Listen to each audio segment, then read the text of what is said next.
Hello, everyone, and welcome to Everything Iconic with me, Danny Pellegrino. I'm so excited. You guys know I've interviewed so many housewives on this show before, but there's one that has escaped Everything Iconic until now, and her name is Karen Huger. She's here today. Karen, how are you doing today?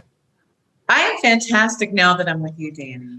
Karen, I love you. I love you. You're my do. absolute favorite. And I'll tell you, Thank you. I always feel like with housewives, we change on a dime. Fans on the show, sometimes we love someone, sometimes we don't like someone. But you're someone that I am incredibly loyal to. And you're the only housewife amongst all the franchises where I feel like, you know what? I love her regardless of anything she does in that program because she's the best. Well, I love that. You know what? You can call me out too, Danny. That's what makes this journey on the Housewives for me so real. And I love it. I'm not perfect, but I'm damn good, Danny. And Karen, the show you're on is damn good too. And I'm so excited because the premiere ratings were fantastic. I think it's really the best franchise going right now. Are you guys excited? Do you feel like fans of the show have just sort of really rallied behind it?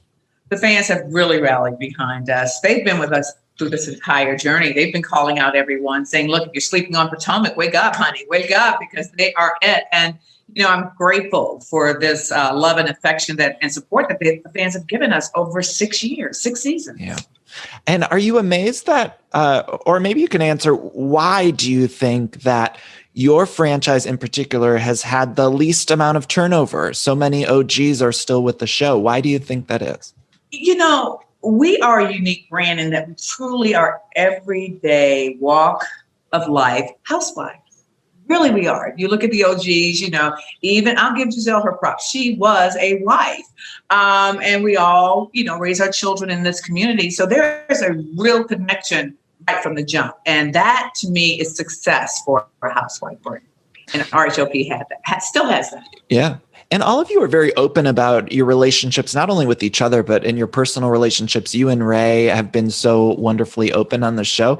Has that ever made you nervous to expose some of the sort of cracks? And of course, you guys have gotten through it, but has that ever made you a little stressed out, I should say? Of course, Danny. Yeah. Come on now. I'm only human, but how I choose to, make it through it. That's what reality is about. That's what I signed up for when I became a housewife. So that is part of my truth. And as long as I give my reality, I'm going to win.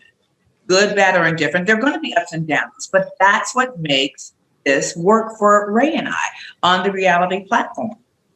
Are you nervous at all about I know it's not called a vow renewal, but are you nervous about the alleged curse? Absolutely not. Let me tell you what I feel, Danny. Honestly, this is my 25th year of marriage. I've been with Ray for 28.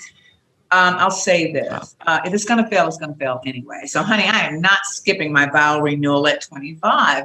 I just think it has nothing to do with the actual act. It's the people involved in the relationship. Okay, now I want relationship advice. 28 years together. Like what advice do you have for people who are in a new relationship? You know what? I say enjoy where you're at in your new relationship, which, by the way, is euphoria for you right now. You're so in love. You're so excited. You got the butterflies. I remember that. Well, honey, those euphoric feelings go in and out of the window. So once they do, what is at the core of your relationship? And you've got to be best friends. I am best friends with Raymond. He is my heartbeat. He's my other heartbeat. The kids are the other two. I should also say my euphoria is gone. I've been with my boyfriend for over 11 years now. So I feel like there's ups and downs. My mom used to tell me something. She used to say, when you're thinking of a long-term relationships, there are good years and there are bad years. And you just have to know that, because if you're thinking of a lifetime together, there's going to be some that are not so good, where you're maybe disconnecting on whether it be money or whatever it is. But if you're in it for the long haul, there's just going to be good years and bad years. And so I always think of that. If we've had some good years lately, the past few years, but I'm prepared if there does come a bad year, if that makes sense. Just dig in deep, because my mother I love it that you said what your mother told you. And my mother said to me, she reminded me when Ray and I hit that patch. My mother, God rest her soul, was with us at that time. When we had the biggest challenge in our marriage a few seasons back with Ray's business situation. And she reminded me quite simply, she says, you remember when you brought him home? I said, what? She said, you told us, because there was an age difference and my mother was not feeling it. She told me, I gotta have him, Mom. I just gotta have him. I love him so much. She says, you got him now. Work with him. Stick with him. He's a good one. So I got him. The good, the bad, the trials, but the joys outweigh all of that. And especially when you go through something, Danny, if you make it through it, the after sex is great. Right. Okay, that's too personal. Right. But yes, no, that's true. But it's very, very true. I got you. Good for a healthy relationship. You're blushing, Danny. You're in love. No, I love my guy. I mean, you mentioned best friends too, and I feel like I to this day, 11 plus years later, I like hanging out with him. Like I have fun. We could just be sitting around on the couch and I'm having a good time. Like, so I think it's important. Friendship is so important. And speaking of friendship, I got to talk about the friendships on your show with the other women. Please do. I'm so excited to talk about all of the ladies. I want to start with Dr. Wendy, because I love Dr. Wendy. And last season it was really stressful for me because the two of you were sort of at odds. Mm-hmm. And I'm so happy it looks like the two of you are on a better track. Why do you think you weren't quite on the same page last season? The viewers saw it. I don't think Gizelle wanted Wendy and I to connect. And, she's look, Giselle's great at keeping people at odds. Okay. And Wendy was new to the group. So Wendy and I are grown women. And what we decided to do was press the reset button and get to know each other individually this year. And I'm so glad to take the viewers on that journey. It's a powerful journey of women getting to know each other, but really being there for one another when their backs against the wall. That even happens this season. So stay tuned. Wow. Giselle's, it seems to me, just watching the show, we can see it, but also from hearing interviews with so many of the ladies, it seems like she's always stirring the pot. And I wonder if you've known her for so long, is that just who this person is, or is that for the TV show? Is it a mix of both?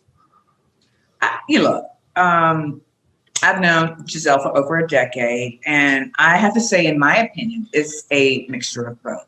It's a little TV, it's Gizelle too, she's great TV and good for her. But this, stirring the pot, and especially in such a close-knit pocket of women who I love very much, and I'm in a really great place with, I just can't allow that to go on anymore in that fashion. So, because it's not healthy.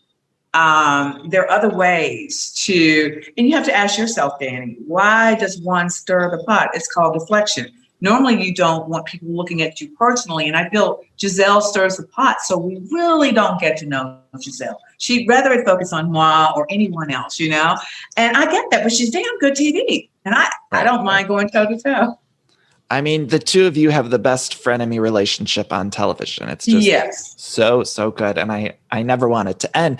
But also watching it, being such a fan of you and Dr. Wendy now, and seeing Gizelle go after Dr. Wendy, it stresses me out. And I'm so sorry, Danny, but you're going to have to bear it. You've only seen the tip of the iceberg. I'm at a loss for words for what you're in store for this season. But know that I do my best.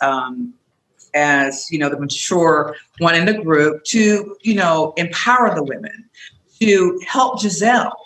Maybe Gizelle can't help herself, and we have to turn that mirror on Gizelle and have her look at herself and see why she's attacking her friend and her soror, Dr. Women. So not necessary at all. But again, a means of deflection. Do you think Robin sees the messiness and just sort of turns a little bit of a blind eye, or what do you think the situation is there? Because sometimes I feel like Robin, as her friend, should maybe call her out on some of the stuff. Well, Robin's a ride or die. I joke a lot about Robin, but I'm okay with Robin. I don't know how Robin is with me, but I'm okay with Robin. But I'll say this, to a fault, she is such a good friend. And in this particular instance with Gizelle, she has said that even if she's wrong, she's going to ride for her. So she's a ride or die, which could take her to a burning crash. Because at some point, we are all calling Gizelle out, by the way. All of the ladies, all of my friends are calling her out for, being messy, except for Robin. And you got to really love and respect Robin for being such a good friend, but where does it stop? And because Robin has so much to offer. She's so funny, and she's such a good person, really. But, I'm loving seeing Robin open up about her mental health stuff this season. Yes. I mean, I know it's only been an episode, but I think it's a really powerful thing that so many of us went through throughout that time. Candace, where are you and Candace at? Candace and I had I didn't have a very difficult year. Candace had one with me last season, and I had to respect that. And as a grown woman, I did. She didn't agree with my choices about not choosing between she and Monique. So I knew whatever I thought we had was not strong enough. It was not strong enough because I cared about Candace as well. So we are at a place now of gaining new perspective on where we go from here, because it's going to have to be about respect and rebuilding trust on both sides. Right. You mentioned Monique. How are you and Monique? I know you get this question a lot. Are you guys good? And do you know anything about what happened with T'Challa? Danny, thank you for asking about Monique. Again, I said it on Wendy's show. I'm not a fair weather friend, but I'm a grown woman. I know how to separate RHOP from my girlfriend. And decisions were made that I and all of us need to respect by the Samuels and just move on. I have done that, and I'm able to check in on Monique on a regular, but it's totally isolated from what I do on RHOP. Totally different set of friends. T'Challa, unfortunately, I did call her once he passed, and it was devastating. She is devastated. And, I'm glad I'm able to be there for her, because we all need friends, and I'm glad that I don't let anyone influence my choices of friends. But do I mix oil with water? No, I don't, Danny. Mm-hmm. I don't. What about the other women like Katie or Charisse? Do you still keep in contact with the two of them? I'm always in contact with Katie's mom. I see her, out at the restaurants together. I've not seen Katie lately, but I follow her on social media. She's doing wonderful. Charisse just celebrated a birthday. I've not seen her in forever. I think it's her birthday today, Danny. We need to wish her a happy birthday. Happy birthday, Charisse. Absolutely. Would I say Charisse and I are friends? No. That has passed. But I'm always hopeful and open. I'm not one to just close the book on people, I'm always hoping. The situation with Candace and Monique last season, I wonder, going into the new season, was that still sort of lingering, or did you feel like you all got closure on that? Kidding, Danny. I knew that. It's at the very core of the beginning of the season, and rightfully so. It's one thing for someone to leave the platform and close the chapter, but feelings were still hurt, pain was still there. So yes, that was certainly lingering. It had a lingering effect. But did we work through it? Did we work past it? Absolutely. There's a whole new fantastic season, and that's what I find incredible about being a housewife. So goes on. We evolve. And Mia, you brought on Mia, and I love her so far. I love her. Mia. Tell me about Mia. Did you guys really know each other, or was it like a producer was like, hey, meet each other before the show? We met through a business associate. I love it that you asked me, and I said, that's my canned response. But I will say this, Steve. It was genuinely authentic connection from jump. Our first meal together, we had tears. We cried together. Yeah. So, we weren't boo-hooing in public, but we had so much in common. And you guys will see that genuine relationship. And I hope that you all get to see that I encourage each woman to get to know her, because I've been on their individual basis, take her in, not because I brought her in, judge her by what she brings. And she brings it all. And she walks in her authentic truth. And I love that. She looks like a classically great housewife to me. I mean, that math scene when she was trying to figure out the math, that was when I was on board. I was like, okay, she's perfect. Love that. And that was genuine. And I said this, can you imagine walking into a room with 6 powerful women and they're all dissecting you? I've been bad at 1 + 1. I'm sorry. I'm like, come on, baby, you can do it. But at the same time, every instance when I took Mia in, I knew she could stand on her own. So I leaned back and let her handle that, and I'm very confident in what she'll bring this way. Does she get into it with Candace? Is that what we see in the trailer? Who does she kind of like not get along with? Everyone's going to try the new girl. Come on now. So she has her moments with everybody. I would say, Mia, get some tea, Danny. I think a little bit of everybody. She has a moment. She'll go in. And it's not blow up crazy. But yeah, she has a moment because one, I'm bringing her in, Danny. Come on. I've not brought anyone in 6 years. So they're like, who is she? And what I found astonishing, I certainly did not protect Mia. I told her to get to know each woman on her own. And when she said that she thought Gizelle had a good heart, I was like, stay around for 5 minutes, baby. And it didn't even take that because right at Wendy's dinner, the viewers saw her call her a bitch, and she had not met Mia. So I was like, next. One thing I do know, Danny, is I know Gizelle. Yeah. And Karen, let me just, I need to stop you and say, this is why Potomac is so good, because there are layers. There are different dynamics amongst every duo. But you mentioned Gizelle, and I got to ask about that dinner, like the fiery box and the sing. Like, what exactly did all of that mean? I loved it, but what did it mean? Danny, I have been hoping for Gizelle and I, all the fans always ask us to bury it and get back together. But I've been holding out hope for that, and that hasn't happened. And actions speak louder than words, and you can't keep poking me, the bear, and I won't poke you back. So that was very raw. It was very real. The hot box, you guys fill in the blank. But I was done being bullied. And you're not going to bully me at this point. And I could have fired back years ago. I just was hoping that the friend I knew a decade ago resurfaced. But if she's not, then I'll join her where she's at just for a moment, because I don't like the darkness of bullying and calling each other out, because I can give humor as well. And I'd rather have a good time. You know what I'm saying? But if I got to go in and duke it up, Andy, for a minute with a few words, I can handle that too. You got to do what you got to do. And I had to do what I had to do to get her off me. And I think by doing that, fortunately, I think I gained her respect, because she now knows that gone are the days. I mean, I could have done this years ago. I just didn't want to. So I'd stop right now if I were Gizelle. So this threat of like releasing information of you throughout the season, did you find that happened, or do you think you cut it off sort of at the head? Look, Danny, what makes me really good is Gizelle talks about me a lot. I am her object of attention, I think. I don't know. As far as Gizelle spreading and sprinkling anything, I said this before, I am the author of my life. I walk in my truth. I own everything that's me. So therefore, all of the sprinkling, if you watch Gizelle historically through RHOP, has been sprinkling me all over each year. I think she sprinkled out Danny. There's nothing. And even if she came up with something, it probably would be a lie. And I'd handle that too. But she's great TV. Do you think the Dr. Wendy stuff, relationship drama, do you think that was like a lie for TV and she thought she would kind of get away with it? Or do you think it was coming from a good place? Danny, we got to stay tuned, but we all read the blogs. I don't take the blogs and bring that to TV not in this group, because these are my friends, and, I bring so much more that I don't have to bring the blog with me. No disrespect, but I don't have to do that.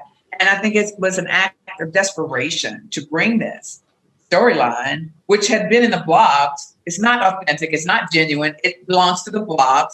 But to bring it to this platform, another means of deflection. And, unfortunately for me, Danny, I look at it like, when is it going to stop? When will we get to a point with Gizelle where she just stops coming after marriages? Right. Stop coming after the women she calls her friends. You know what I'm saying? So it's just, and nor do I believe the blogs. I asked Wendy, and Wendy said that it's not true. So I'm going to believe Wendy. Yeah. But I don't mind as, very sizzling blog either, but I just don't use it as my storyline. Sure. Ashley, I want to move on to Ashley and Michael. I don't understand, why does Michael keep filming the show? What problem do you have with Michael continuing to film? I mean, okay, where do we begin? I wonder, I would imagine if the sort of assault stuff or the grabbing of the tush, I would imagine the producers wouldn't love filming with him if that's what he goes around and does. Now, I don't know if he's grown and changed from that, but I would imagine they wouldn't like that. However, on Angel Devil, they might like that he brings storyline and it's good for the show. Right. But what the thing that I'm most fascinated by is like, he never comes across well. And just the psychology of like, why does he keep filming? Like, I don't understand. Well, let me say this. I respect marriages. You know that. He is Ashley's husband. My relationship with Ashley has evolved. It's grown. It's really in a great place. But in order for me to get there, I had to look at Michael very closely. And I did so and chose to look at him closely as a father and to see him as a new father. I don't know, anything outside of that. But Michael, in my opinion, these children, the new babies, has had a great effect on him. It's touched him. It's changed him. So I'm hopeful that, the Michael I've seen is shown this season and as a loving and caring father. And maybe he can turn the page and move on.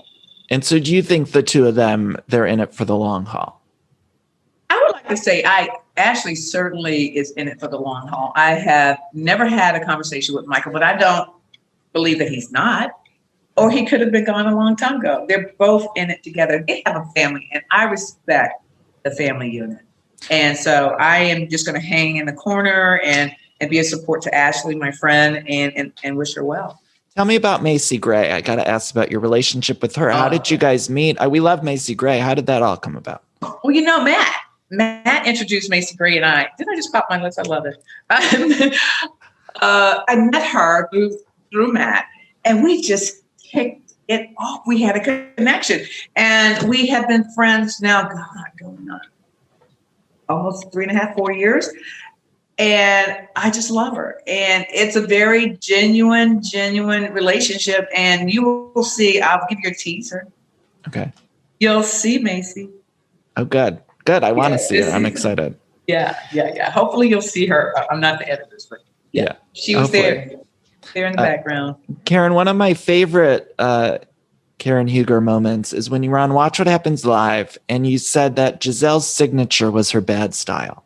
And it was flawless shade. And I wonder, do you think her style is on purpose? At this point, I would have to say yes. Initially, no.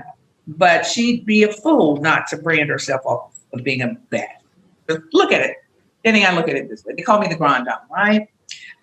They first did that. I was like, that's not my name. My name is Karen. But it stuck. So I took it and I branded myself. And I went on with La Dame, the Grand Dame. So I don't know where Gizelle is going with this, but this has been her MO for 6 years. So like, bad dress Gizelle. I don't know what we can do, but we can do. Give me like a year or two to come up with something for it, and I can brand her for this. But I think it's intentional because it doesn't get any better, and she can spend all the money in the world, Danny, and on labels, and it's still wrong. But bless her heart, she tries, primary colors and all. Yeah. I don't know much about, I'm not a fashion person either, but I wonder sometimes, and I know she gets a lot of heat for it, and it is comical at this point. I think even watching the premiere, a lot of people thought maybe at some point she'd bring in a different stylist or something. Gizelle is her own stylist. Don't put that out there that she has a stylist. That is so cruel, Danny. No, I have to stop you there. No. Okay, you mentioned La Dame. What can we talk? Tell me what's to come with La Dame. Tell people about La Dame.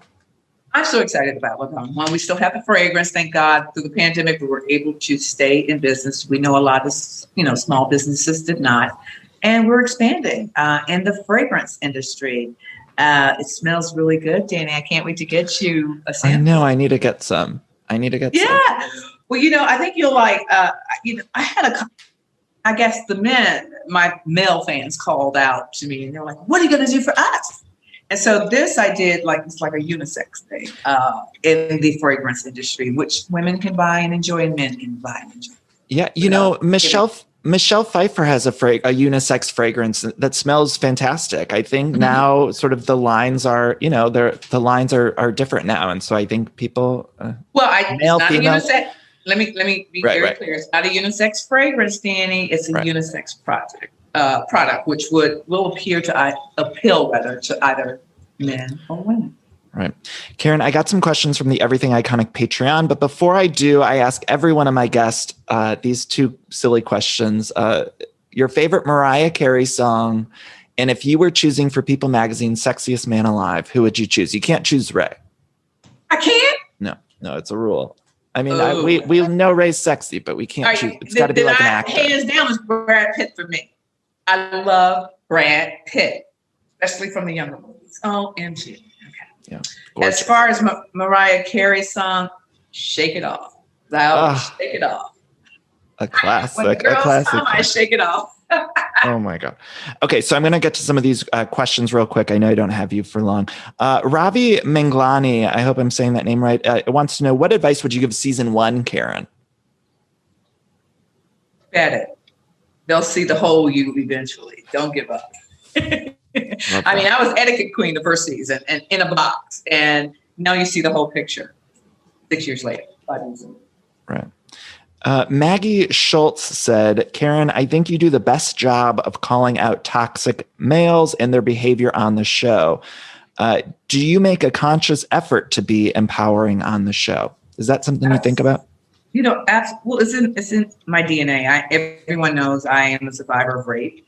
So I call it out as I see it. And yeah, it's probably just right in front of my head, my mind. When I see it, I call it out. You know, you mentioned that, and I wonder if you've heard from a lot of people after sharing your story. I mean, not just with that, but with all sorts of stuff. What does it mean to you when you hear people who connect with those sides or those parts of you?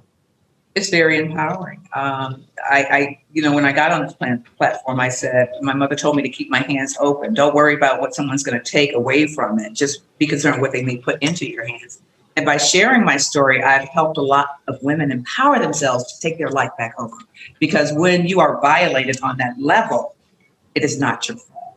And how dare they go on and live their lives and you live, in the darkness? No, shatter the silence, shatter the violence, shatter all that was wrong with you, and just really take your life over. So I'm very honored that this platform allowed me to really early on share that story, and it has helped hundreds of women. Is there anything you want to clear up from your time on the show that you want to tell listeners? I don't think I have to. I think I've grown up in front of everyone. I think a lot of people think you're grown at 30. Now, you stop living when you stop growing, and I'm still growing. So my life has spoken for itself on the platform, and I'm very honored to have shared it on Lava. Aloha La Candy has a little bit of a shady question for you, but I got to ask. I feel like Andy Cohen. Andy always has people write in questions, and they're always shady. Yes, it's all good. So this one is Queen and Karen. What do you think about Robin getting a PPP loan for $20,000? Does Bravo not pay her enough? I just heard about that. Robin did not share that with me. I'm glad that the PPP loans were there for people that needed it. And that was a personal decision Robin made with her business endeavors, and I wish her well. Who do you think dresses the best? I'm sorry, I'm going back to the outfits. Who do you think dresses the best besides you? I got to say, our new friend to the show, Ascala, kills it. I'm going to have to up my game. This girl brings it, okay? But you all there's a new friend up. She's a friend to the show. Yes. Her name is Ascala, and she's fabulous, and I really, really like her. She dresses to the nines. But if you talk about the women, Wendy upped her game this season. Looks amazing. Wendy dresses amazing this season. Not that she dressed poorly last season, but you can see the stark difference this season. She said on social media that she told you all about the butt implants, but that they didn't air it. Do you remember her mentioning that? I remember Wendy dishing it out in doses. And see, that's a mistake you can't make with the girls. You got to just come out with all of it. Otherwise, they're going to drag it. So she was so happy about happiness, she paused too long. But I did see her turn a tush and say, yeah, I did it. And if you look at the first episode, you catch it. You may catch it in the second episode. Watch that very closely at the dinner. She turns the tush around. How loud does she need to say, I've got a new ass, for you to hear it? Karen, I know I got to let you go. So I just want to wrap this up by asking you, is there 2 or 3 nice things you could say about Gizelle? Everyone wants me to do that. I said it on Andy. I have one thing to say. She has improved her dress with primary colors. Look, I can say this instead of 2 or 3 things. Actions speak louder than words, and I'm hopeful that Gizelle's words will start to match her actions, because at the beginning of the season, you see us in a very dark place, okay? And I have to relive that right now in order to be honest with you, the viewer. But we did make a little progress. I'll give you the teaser. But a week later, she was on a Breakfast Club talking, we're all right for now.